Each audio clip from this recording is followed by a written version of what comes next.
I am Bernd Kilz, and in this video I will show you how to operate the looper of the AxeFX II with the Fractal Audio MFC101 MIDI foot controller.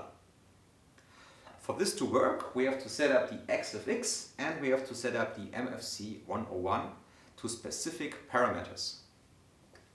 Let's start with the AxeFX II.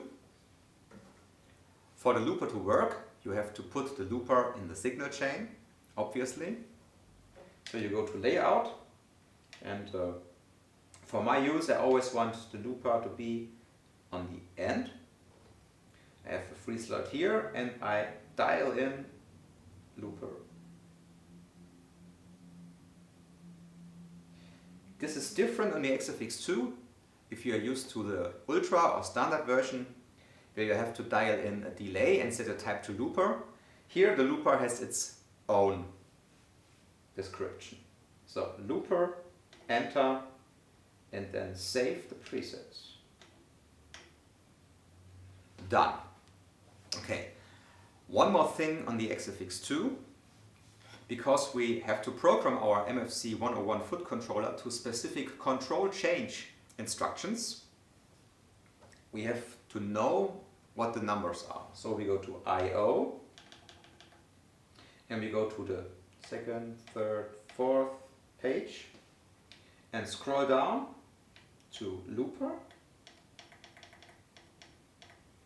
and we see looper record, play, once, stop and reverse. This is recording, play or stop. Once plays the sample once, dub is for overdub functions, and reverse reverses the loop. Okay, I let this standing here so we have a reference. Now off to the MFC101. If you have your MFC101 connected to the AxeFX II, you normally just use the EA function. For the looper to work with the MFC, you have to use control change messages. So I will show it piece by piece. We go to Edit, we go to the MIDI menu, and then we scroll to IA. Okay, I want to use the lower 5 switches to control the looper, and I want to switch on the looper with the first switch. So this is just normal stuff. The IA switch 1 switches off or on the looper. Okay, then IA switch 2, I want to have a record, but there's no IA switch for the record button of the looper, so I have to do this differently. We set this to AxeFX none. You can do this by going to the parameter value and then increase and decrease until there's none. Okay, you will do this with all the other foot switches. Just for control, switch 3 is set to none. Switch 4 is also set to none. Again, if you want to change this, and maybe there's AMP1 or something like this, you go to parameter, and with increase or decrease, you can set this correctly to none. You want to have 2, 3, 4 and 5 switches set to none. Then you go one page up, and there you can set the control change messages you need to operate the looper. The first switch we have set to looper on off, we don't need this, so we go to increase and have the second switch. Then we will have a look at the AxeFX II where it says looper record 28. So we want to set this with parameter to 28, which is already set. Just increase and decrease. Don't change the channel, leave it as it is. Okay, then we go back with parameter knob to switch 3 with increase. We want to set this to 29, which is already set. Okay, parameter back, switch 4, increase. Okay, I want to have the switch 4 controlling the dub, the overdub function of the looper. So I set this to 31 because here it says 31. Parameter, and it's already there. You can change this by increasing or decreasing the values. And the last one, parameter, switch 5. We want to have set to 32, which reverses the looper. Parameter 32. Okay, that's it. If you question yourself what this is, it's just if you press one button, the AxeFX can send different control change messages. If you maybe have some other effect pedals or effect rack stuff connected to the MIDI out, then you can control 8 devices simultaneously if you need it. I don't need it. So just ignore this button here, and now we will have a try with the looper. Press exit save, take the guitar,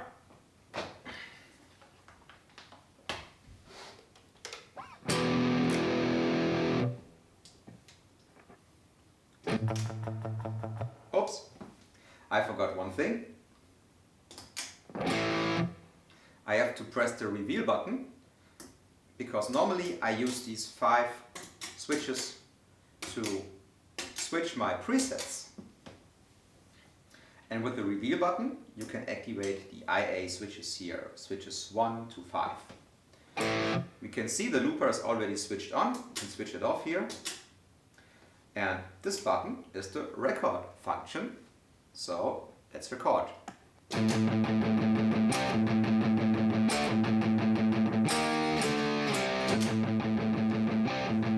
And the loop is running. I can now use the boost function in the preset to play a solo over it.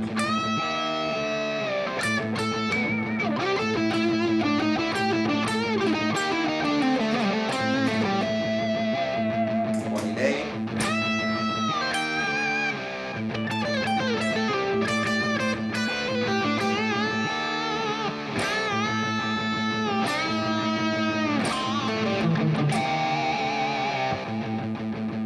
And press stop here. So one thing I have to mention, if I press this once, it goes to on. And you see the green light. If you press it twice, it goes to off. You see no light. So if you record the signal, the looper is set to automatically play. So if you want to have the sound off, you have to press this button twice. I will show it to you.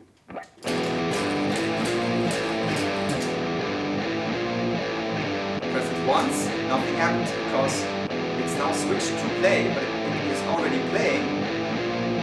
And you have to press it again to switch it off. Let's check out other switches. Overdub.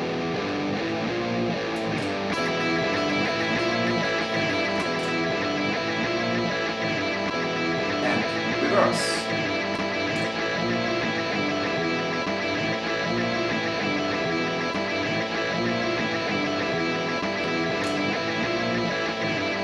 Okay, let's check the reverse button with something else.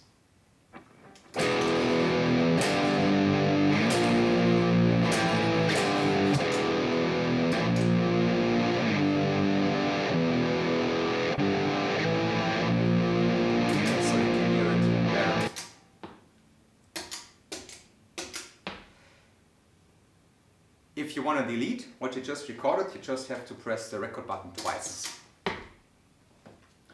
Okay, that's it for the looper. Oh, one more thing. Some people like the record button to be set differently. So it records when you hold down the button and starts to play if you release the button. You can do this, no problem. just go to Edit, to the Setup menu, then you go to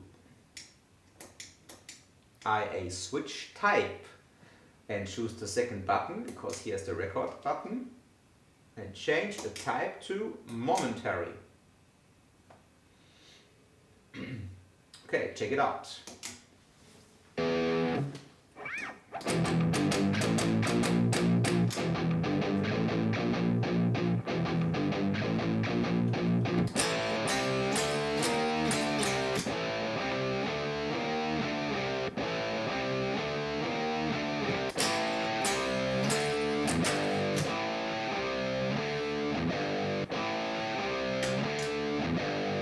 I like it better the other way, so I change it back. Edit, Setup, Switch to, Type, Toggle. You can use the looper for many different things, obviously for just looping stuff, and two very interesting applications are when you're doing soundcheck with your band and you want to hear how the sound sounds in front of the stage. So you just record a riff that the drummer played to it, and you go there, listen, and can adjust something with hands-free. Or for sound programming.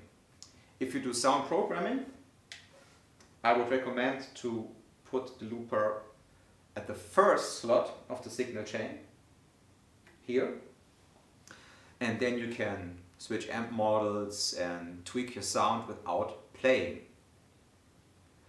So, that's it for the looper. Thanks for watching and hearing. Bye.